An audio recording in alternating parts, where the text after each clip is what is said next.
Blog Talk Radio.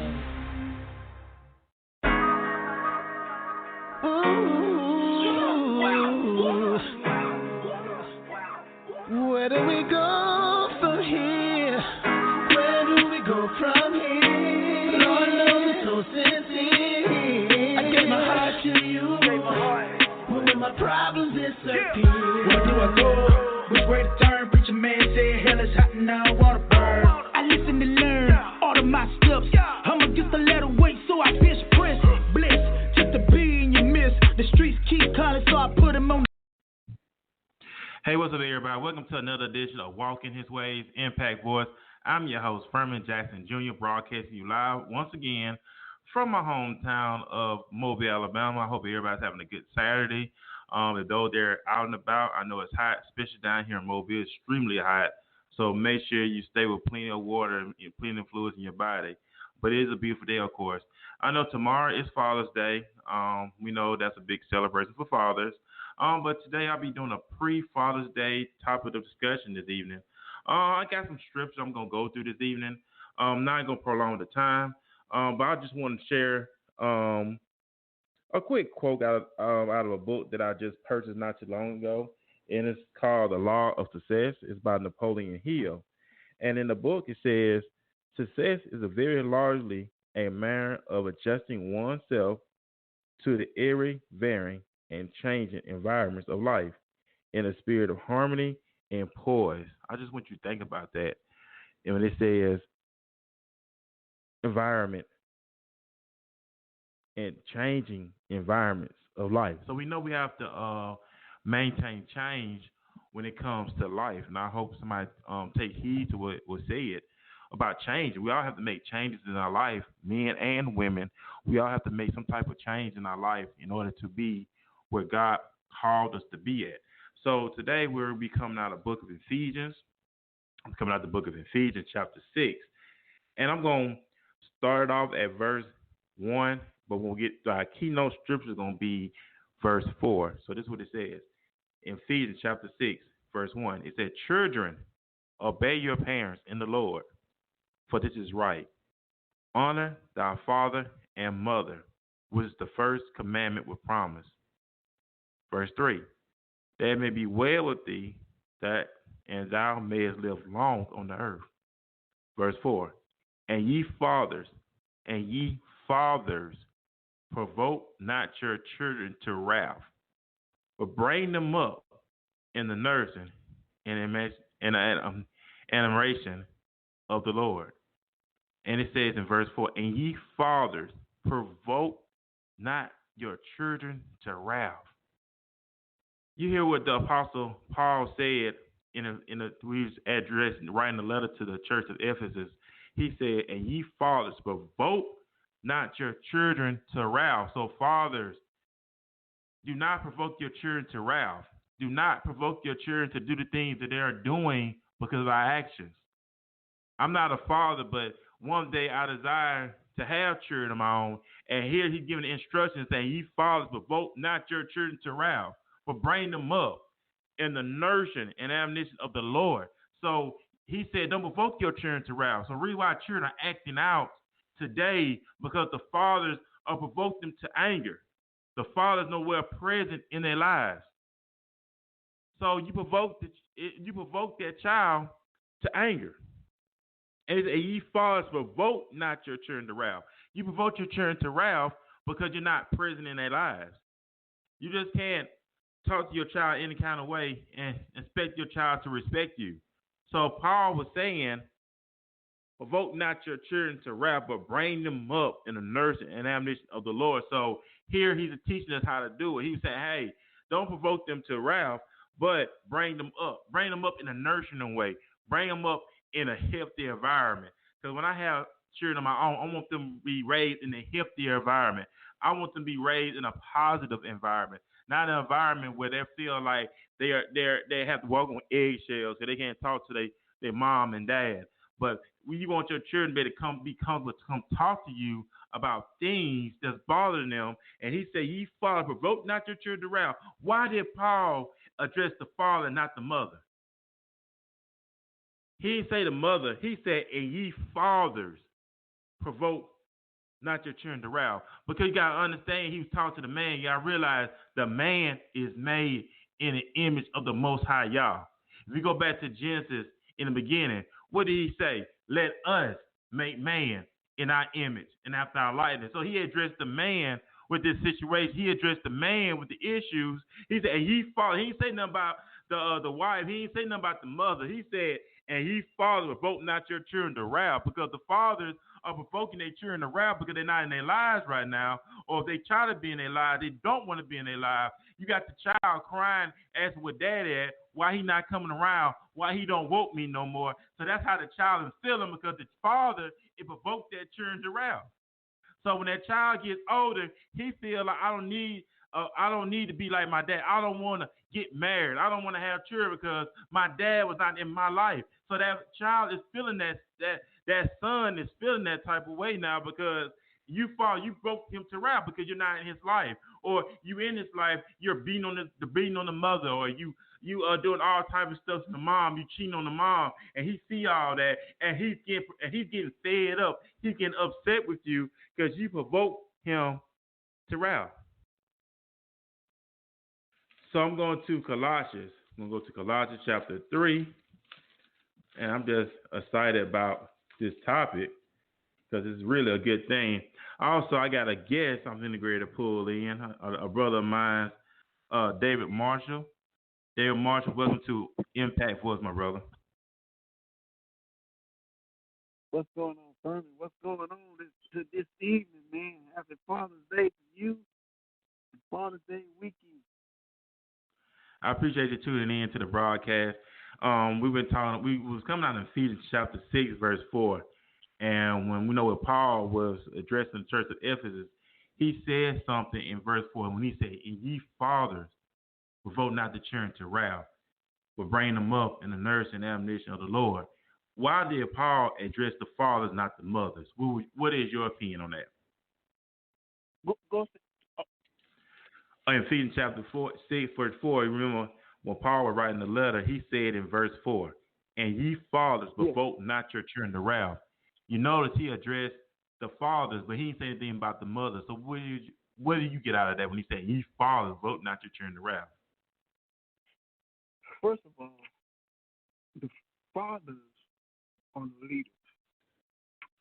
And we have, I'm not talking about no enemy. I'm talking about a person that that's actually leading their family, man of God. We're talking about the day of kingdom man, kingdom father. And Paul gave a direct commandment, telling the fathers, do not provoke your children to anger. And it could be many ways that we can provoke our children by not being in their life. That's one thing we can provoke them by not being in their life, by not spending time with them, by not only spending time but providing their needs. You know what I'm saying? By being a listening ear, because a lot of things are happening to us as children and as adults sometimes come from what happened to us when we was young, when we was kids growing up, and we our fathers some of our fathers was that, like my father was, he was locked up, he was in prison, he still is in prison. As I know of today, he's still in prison serving time. So it's like Paul's like, don't provoke your children, don't cause them to stumble, don't cause them to be angry and cause them to go into a path that they of no return. But we are the leaders. We are the ones that are the examples. The fathers are the examples of the home, or the priests of the home, or the captains of the ship. It is our responsibility as the leaders of that home to be an example, a good example.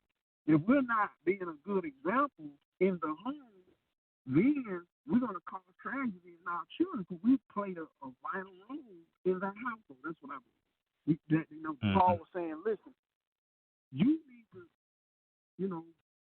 make sure you're walking in that road. Make sure that you in those kids' life, that you're teaching them the laws, that you're teaching them precepts. Man, you don't do anything to you yourself. First, we have to be in line with God. You know what I mean? We're not in line with God. We ain't lead our children anyway.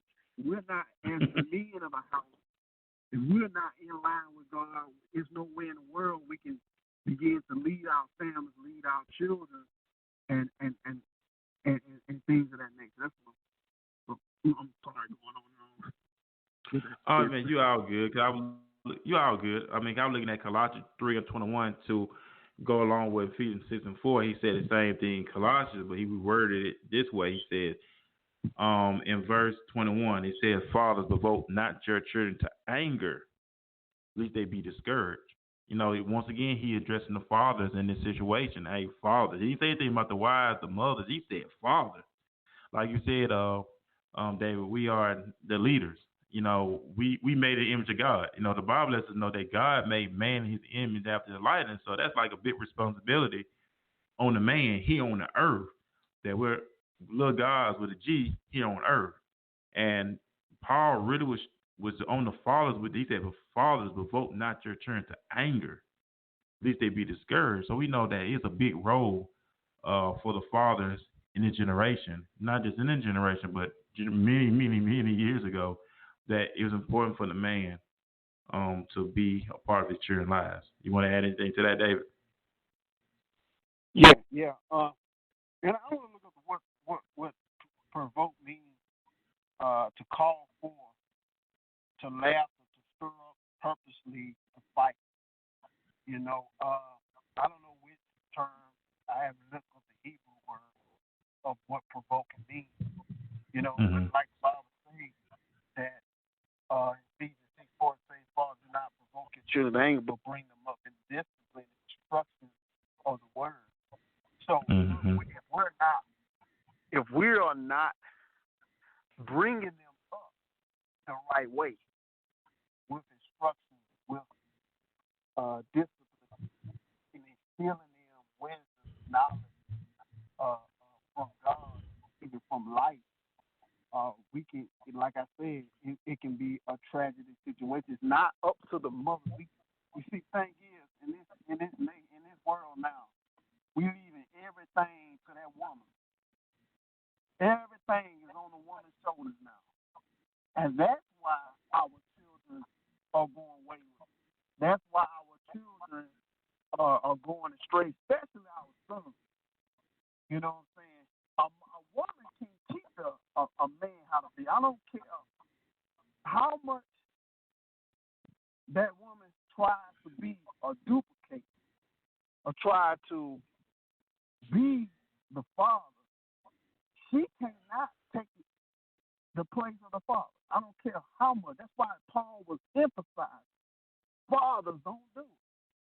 Because if you're not there, you're going to cause a catastrophe in that family. And I know some fathers may be listening now, that you are important in their home. You know what I'm saying? If you're not there in those children's life, I don't care if y'all may be not going through, whether if you're going through a relationship problem where, you know, you're not, maybe not be with your wife, you may not be with your girl, whatever. But you got to understand that if you are not there in that child's life, you're going to cause so many problems.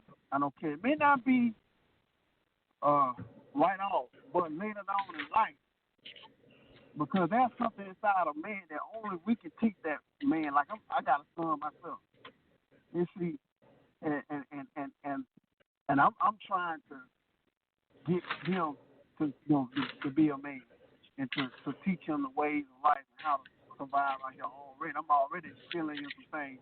The Bible says teach a child the way he should go so he won't depart. And that right there let you know.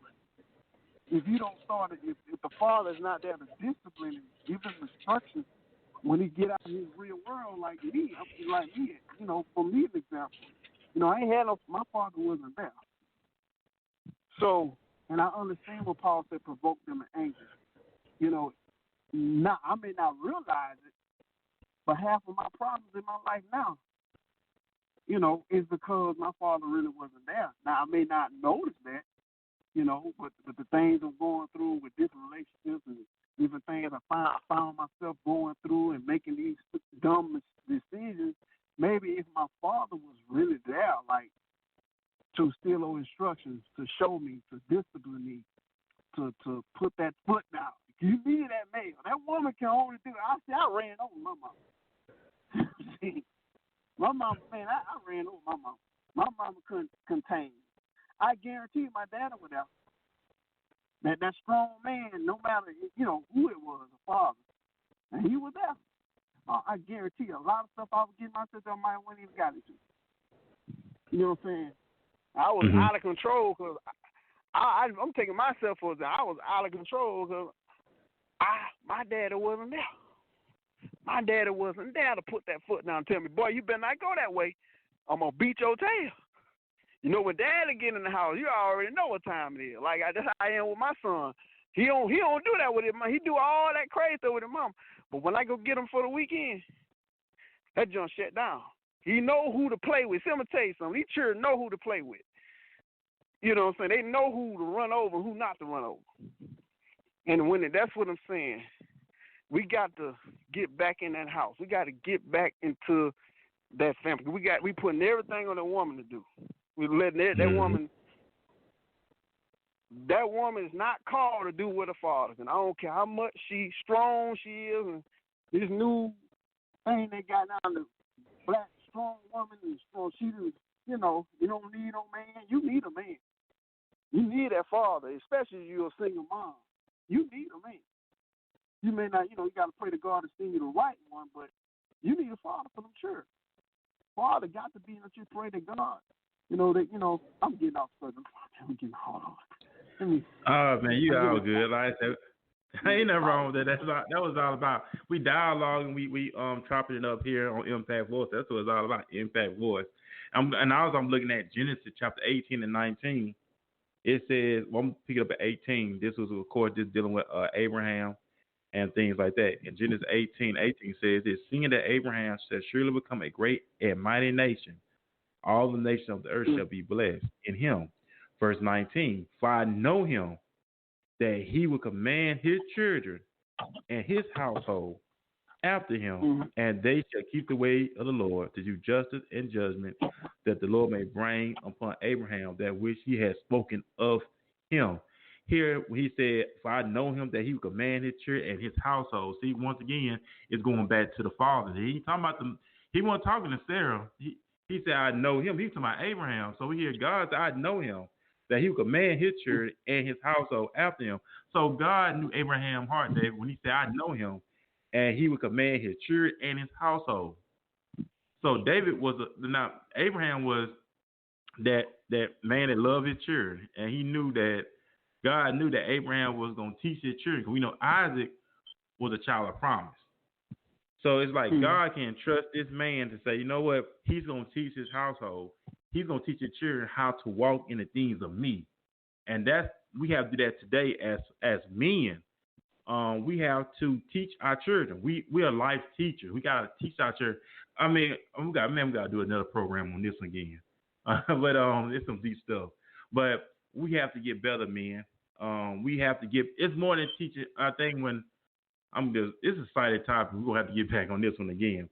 But just think about how we are life teachers. We are to teach our children about life, spiritual life as well, natural life. And I think when Paul was talking about provoke not your children, just like when we were growing up, if you was a boy and you're a boy, you cry, what the first thing they going to say? You gay. They was talking, men don't cry. So that deals with a lot of it too, because we were never taught how to share our emotions. So that would lead us to be anger, discouraged, want to fight all the time. We want to lash out because we were never taught how to express our feelings. We were taught if you cry, you gay. What you got to say about that, Dave? Yeah. And even to this day,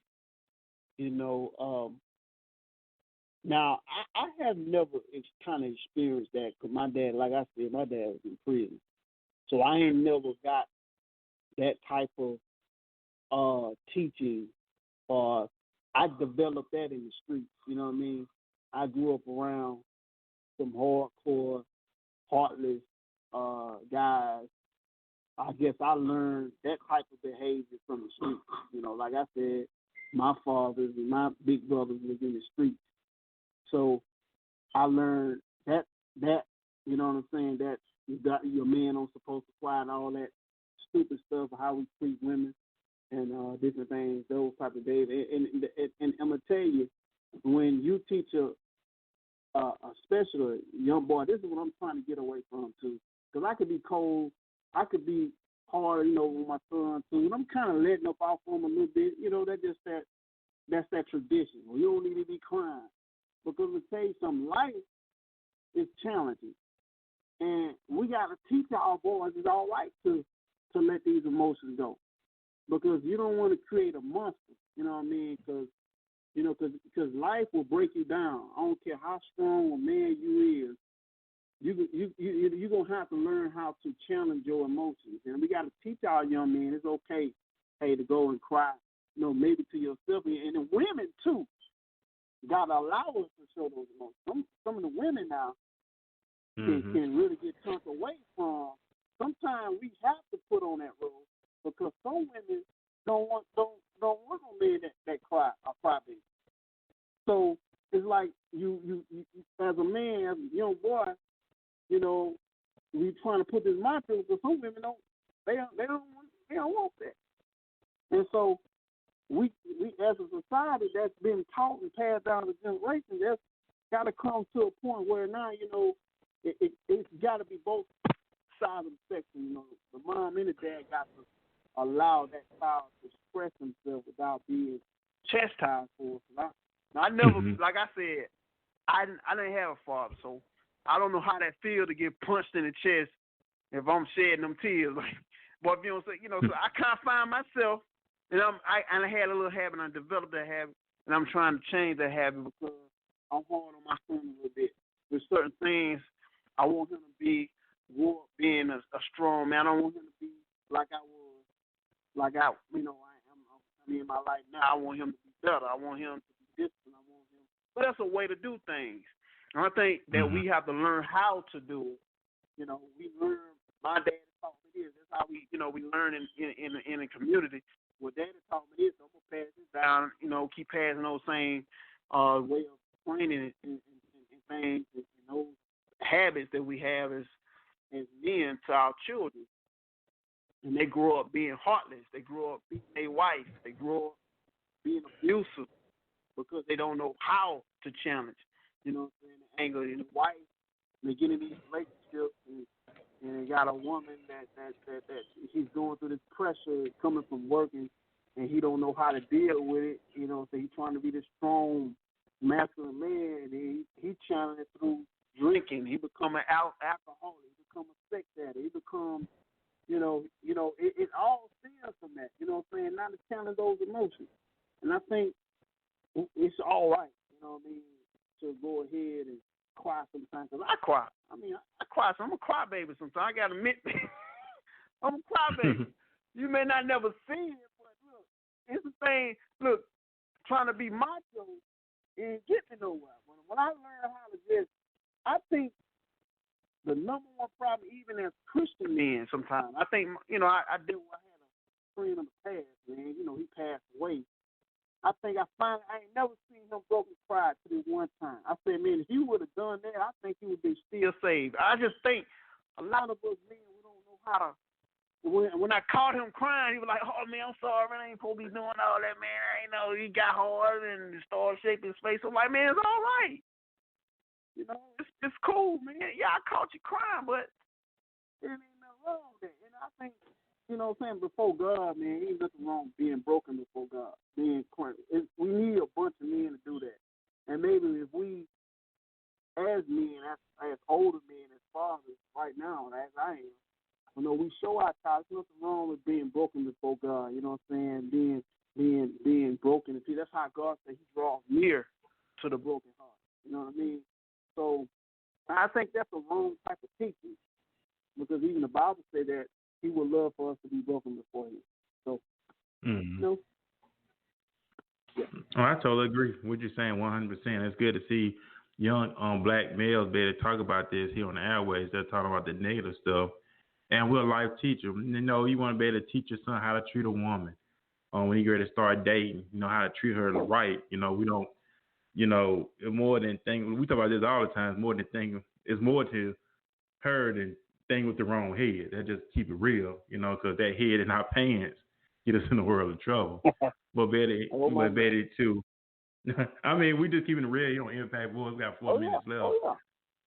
But that gets us in trouble. I wish a lot of churches would address this issue, man. Let's stop being so phony with it and be real that the thing that member in our pants gets us in the world of trouble because we don't think with the right head.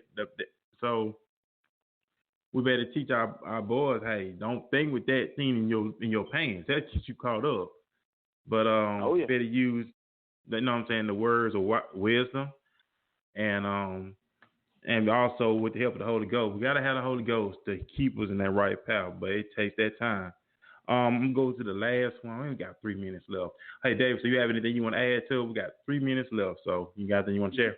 You the man. I enjoyed myself. I think this was a great topic. We're gonna have to expound on this a little bit more, and this is a great topic to talk about. Hopefully, we have some more time another time. But yeah, I'm good with that, and I just want to leave this quick thing. Fathers, it's time to take our rightful place. Be the father, be in that child life, and the thing is, I'm learning too. It's just communication too. Communication with with the mom. Even if you're not with your mom, the baby mama, or what have you. I'm talking to the ones that are not with their baby mamas. You got to be in those children's life. It's not about you and her or what y'all got going on. You don't worry about what she's doing in her life. You make sure that you be in those kids' life.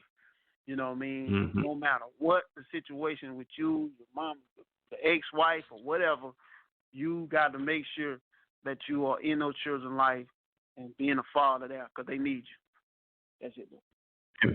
Amen. Because what Paul said, he challenged the fathers. He was talking to the fathers when he wrote that letter to the church of Ephesus that, hey, you fathers, you're very important. Men that's listening, you are very important. If you're not in your child's life, man, get in your child's life now. Don't wait till he becomes successful and you want to start coming around. Nah, man, get in their lives right now. And I tell the guys all the time, you don't want another man raising your child, and your biological child calls that man daddy, and he called you by your first name. How would you feel about that? That's what we got to ask the men to think about that. Just because you're not with her no more, you got to cheer. I hear guys all the time, David, man, I got to get back out there to my children. All right, that should be your motivation right there. Don't come in and out being incarcerated. Be there for your family. The devil wants us out of the picture anyway. So that's why they starting this equality movement where women now, they don't feel like they don't need a man.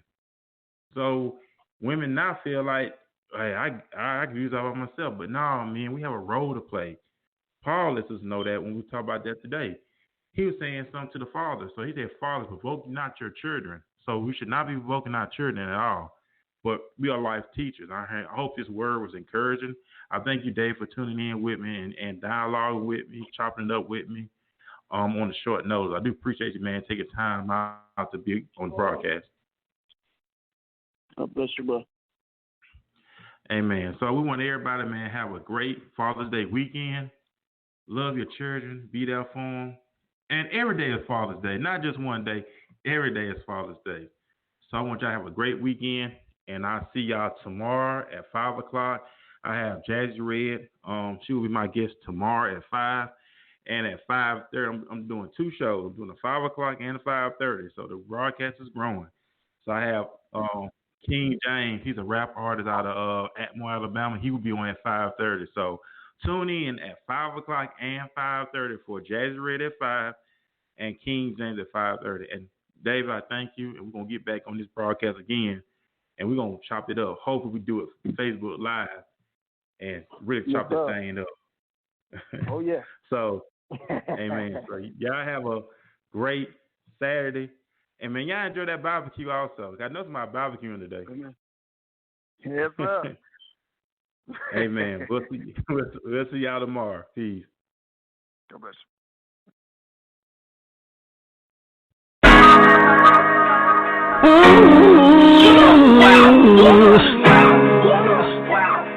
Where do we go from here? Where do we go from here? Lord knows so sincere. I give my heart to you. save my heart.